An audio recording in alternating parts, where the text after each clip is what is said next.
mes économies, voilà la caisse. J'ai vu la vidéo d'une dame sur TikTok qui se plaignait de la caisse. C'est interpellé mon esprit, je allais percer ma caisse. Toutes mes économies. Cette vidéo continue de faire le tour des réseaux sociaux depuis quelques semaines. Il s'agit d'une femme ayant acheté sur Internet une caisse qui lui sert de réceptacle pour épargner de l'argent. Mais après une longue période d'épargne, l'argent aurait disparu à sa grande surprise. Si cet argent n'est pas la sueur de mon front, vous allez le manger, vous allez dormir peinard dans vos maisons. Mais si j'ai souffert pour gagner cet argent, et puis cette caisse m'a été vendue. Mais je laisse mon Dieu vous croiser sur vos chemins. Comme cette dame, elles sont nombreuses ces prétendues victimes qui se plaignent sur la toile de cette affaire de caisse supposée magique ou envoûtée. Et puis c'est vrai, hein? Voilà, regardez, c'est 10 000 seulement qui est sorti dedans. Elle a mis l'argent, Ça fout là, je ne crois pas. Cette dame, que nous appellerons Nathalie, est âgée de 30 ans et fait partie de ses prétendues victimes. Selon Nathalie, elle a soigneusement bien gardé sa caisse avec une épargne de plus d'1 million de francs CFA. Mais grande fut sa surprise lorsqu'elle se retrouve avec un montant loin de ce qu'elle aurait épargné. Il ne reste plus que la modique somme de 200 000 francs CFA. Chaque fin du mois, il met une somme de 100 000 dans la caisse. Maintenant, pendant 200 000 aussi, il y avait gratification, tout. Donc, il y a mis 200 000 ou 250 000 comme ça dans la caisse. Et souvent, même comme moi et puis mon ami, on se voit qu'il me donne l'argent, il met dans la caisse. Et même pendant mes congés, il devait voyager, il n'a pas pu voyager. Donc, l'argent qu'il m'a donné, j'ai mis dans la caisse. C'était une somme de 250 000 aussi. Il reconnaît avoir mis plus de 1 million dans la caisse. Maintenant, le jour où je suis venu casser la caisse, la veille même de le jour où il a cassé la caisse, il y avait mis une somme de 200 000 dans la caisse.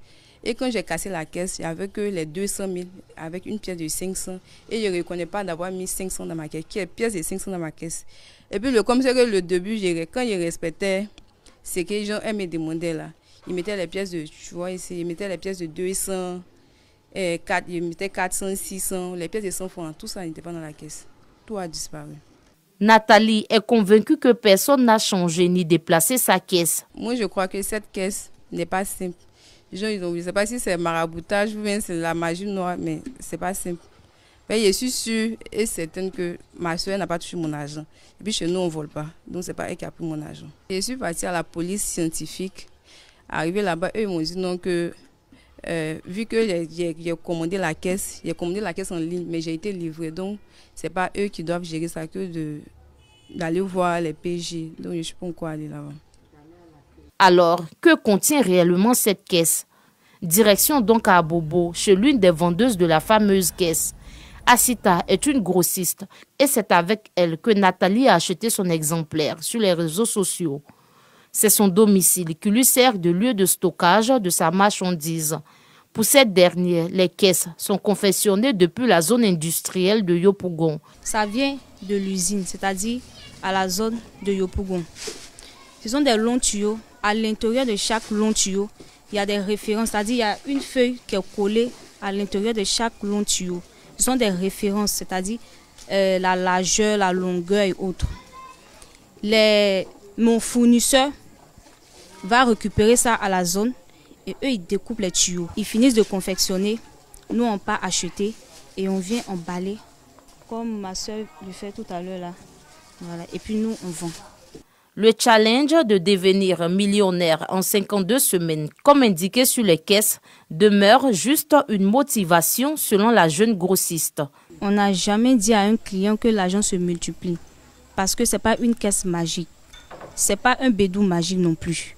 Et ce que tu sèmes, c'est ce que tu récoltes dans cette caisse. C'est-à-dire ce que tu mets à l'intérieur là. Le jour où tu vas casser là, c'est ce que tu vas récolter. Voilà. Parce que si tu suis normalement le challenge, à la première mise, si c'est le challenge de 500, quand tu mets 500, la deuxième semaine, c'est 1000 francs tu mets. La troisième semaine, c'est 1500. Ainsi de suite jusqu'à la 52e semaine. Donc moi, je ne sais pas à quel moment l'argent va se multiplier. Parce que si tu mets 500, c'est 500 tu vas récolter dans la caisse. Caisse magique, envoûtée ou encore multiplicateur de billets de banque. Les avis restent partagés selon les croyances. J'ai déjà entendu parler de cette histoire des caisses sur les réseaux sociaux. Déjà, bon, moi, je ne sais pas quoi dire dessus. Je ne sais pas si c'est un phénomène qui est vrai ou c'est faux. Parce qu'on a tendance à voir, il y a certaines personnes qui se mettent sur les réseaux sociaux en train de mentir, qui ne disent pas la vérité. Donc, c'est un peu compliqué. On ne sait pas qui dit vrai, qui dit faux. C'est possible que ça soit vrai. Parce que déjà, avec cette histoire d'Agradio, avec le match au stade, tout ce qui s'est passé, les trucs mystiques qu'il y a eu, tout ça, je pense que c'est possible qu'il y ait vraiment des féticheurs derrière tout ça.